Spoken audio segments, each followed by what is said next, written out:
दोस्तों, आज के इस स्पेशल वीडियो में आपका स्वागत है। आज के इस वीडियो में हम बात करने वाले हैं फ्रंट रेडार कैलिब्रेशन के बारे में। तो ये जो क्लस्टर में आप देख रहे होंगे, जो स्क्रीन में लाइट आ रहा है, चेक फॉरवर्ड सेफ्टी सिस्टम, ठीक है। ये गाड़ी आई थी एक्सीडेंट हो करके, आगे चोट लगा था और हम लोगों ने इसका रेडार डैमेज हो गया था, तो रेडार चेंज कर दिया गया।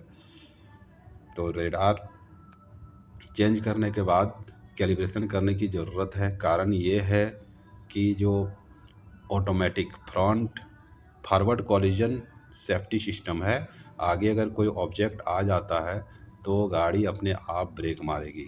तो कैसे मारेगी, कैसे वो ऑब्जेक्ट को डिटेक्ट करेगा, इसके लिए कैलिब्रेशन इसका आउट हो जाता है। उस रेंज में जो दिया गया है इसका प्रोसेस कैलिब्रेशन का, उस रेंज में हमें ऑब्जेक्ट रखना होता है और फिर कैलिब्रेशन करना होता है। ऐसे अगर हम कैलिब्रेशन करने का प्रयास करेंगे थ्रू जीडीएस तो वो नहीं बताएगा। वो साफ साफ लिखता है, हमने ट्राई किया था, नो टारगेट ऑब्जेक्ट फाउंड लिखता है, ठीक है। तो हम लोग जो भी टूल्स है, इसका रिक्वायर्ड टूल्स है, उसके सहायता से हम लोग इसका कैलिब्रेशन करेंगे और आगे वीडियो में पूरी तरह से आपको एक्सप्लेन करने वाले हैं। तो ये आपका देख लीजिए, ये इसमें लगने वाले टूल्स है। इसमें लगने वाले टूल्स है जिसमें से बहुत पहला टूल्स ये है एसएससी सेटिंग बीम, ठीक है। इससे एक लेज़र लाइट निकलेगा और ये हॉरिजेंटल और वर्टिकल दोनों लेज़र लाइट रहता है, जो रिफ्लेक्टर के मिड पे हम लोग सेट करते हैं। और ये ट्राइपॉड है, स्टैंड है। स्टैंड कितने ऊंचाई पर ऑब्जेक्ट होना चाहिए वो इसमें मेंशन है, उसके अनुसार हम लोग हाइट को एडजस्ट कर सकते हैं। वो ट्राइपॉड है। और रेडार सेटिंग बीम रिफ्लेक्टर, ये रिफ्लेक्टर या एक ऑब्जेक्ट है जहाँ रिफ्लेक्टर सेट है छोटा सा, और ये बड़ा सा रिफ्लेक्टर है, इसी में ये सेट होगा, ठीक है। ये इसमें सेट हो जाएगा रिफ्लेक्टर। तो आगे वीडियो में हम लोग चलते हैं, आगे वीडियो में देखते हैं क्या प्रोसेस रहा इसका हम कैलिब्रेशन करने का। तो ये देख, बहुत ही इम्पोर्टेंट चीज़ है डिस्टेंस। हम जो ट्राइपॉड और जो रिफ्लेक्टर है वो कितने दूरी पर रखेंगे, तो यहाँ देखिए साफ साफ लिखा हुआ है 250 सेंटीमीटर फॉरवर्ड। जो हम ऑब्जेक्ट रख रहे हैं आगे से 250 सेंटीमीटर पर रखेंगे ऑब्जेक्ट। माउंटिंग हाइट, जो हाइट हमारा ये है ऑब्जेक्ट का, रिफ्लेक्टर जो रखने का है ट्राइपॉड पर, वो 345 का हाइट पे रहेगा। और लेटरल माउंटिंग ऑफसेट ये बोल रहा है कि इतने दूरी हमारा क्लियर होना चाहिए, ये हमारा क्लियर होना चाहिए। और ये हमारा मिड पॉइंट का यहाँ बना हुआ है, मिड मिड पॉइंट से लेना होगा हमको जो हमारा सेटिंग बीम है जिसमें लेज़र लाइट निकलती है। आगे के वीडियो में देखेंगे तो आपको बिल्कुल क्लियर हो जाएगा। आगे बढ़ते हैं हम लोग, तो वीडियो में आगे बढ़ते हैं। ये देखिए, ये हमारा सेटिंग बीम है जो पहला टूल्स है। इससे क्या है, लेज़र लाइट निकलता है। और आगे हम लोग रिफ्लेक्टर को रखे हैं ट्राइपॉड पे, जो दूरी बताया गया था उस दूरी पर, और जो हाइट बताया गया था उस हाइट पे हम रखे थे। तो ये देखिए रिफ्लेक्टर लाइट, जो सेटिंग बीम जो लाइट दे रहा है रिफ्लेक्टर में, वो हम दिखाने का प्रयास करेंगे। आप थोड़ा गौर से देखिए क्योंकि वीडियो में उतना क्लियर नहीं आ पाता है, फिर भी हम क्लोज करके दिखाने का प्रयास करेंगे। तो आप देख पा रहे होंगे लेज़र लाइट, बिल्कुल आप देख पा रहे होंगे। मैं अब यहीं से बताता हूँ। ये देखिए यहाँ रेड लेज़र लाइट एक इधर है और एक ऐसे है। बेसिकली क्या है कि लेज़र लाइट ये दे रहा है वो बिल्कुल हॉरिजेंटल और वर्टिकल में देता है, ऐसे और ऐसे देता है।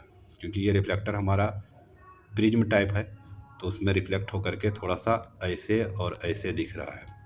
तो ये हम लोगों ने सेट कर लिया। अब इसके बाद हम जीडीएस के थ्रू कैलिब्रेशन करेंगे, तभी जाके ऑब्जेक्ट फाउंड होगा। अगर ये प्रॉपर पॉइंट पे अगर नहीं आएगा तो जीडीएस लिख देगा कि नो ऑब्जेक्ट फाउंड या इनकरेक्ट एंगल ऑफ ऑब्जेक्ट, दोनों हमें आया था।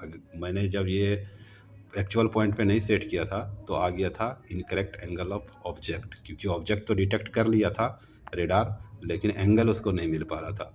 तो ये देखिए बिल्कुल एकदम से प्रॉपरली हमने सेट कर दिया है। लेज़र लाइट आपको दिख पा रहा होगा।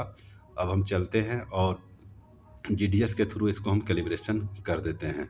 तो हम उतना लास्ट स्टेप नहीं दिखाएंगे क्योंकि ये सिक्योरिटी पर्पज़ से है। कंपनी का इंटरनल चीज़ें हैं, फिर भी हम आपको दिखा दिए।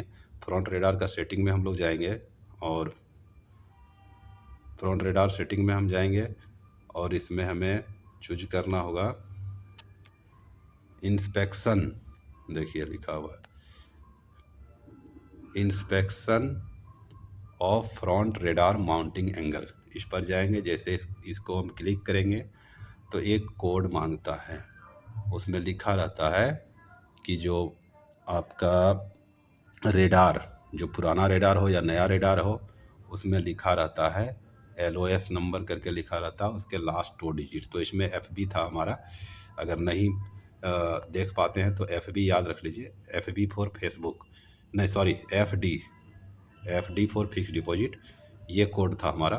तो हमने FD डाल करके कैलिब्रेशन किया तो हमारा कैलिब्रेशन बिल्कुल सक्सेसफुल हो गया था। अब आपको हम दोबारा देखिए, बहुत डिटेल में तो हम नहीं दिखा पाएंगे इसको, लेकिन हम दोबारा क्लस्टर पे आपको ले जाएंगे हम।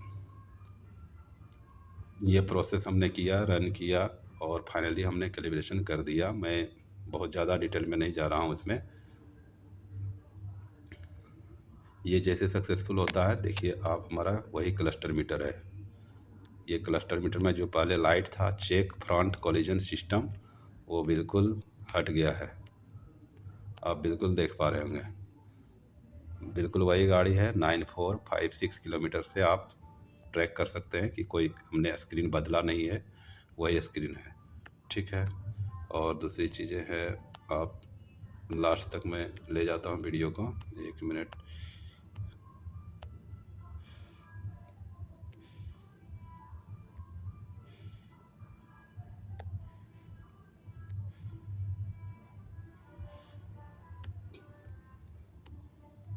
ये देखिए, लास्ट तक मैं वीडियो ले गया और आप देख रहे होंगे वही सरफेस पे है, वही डैशबोर्ड है।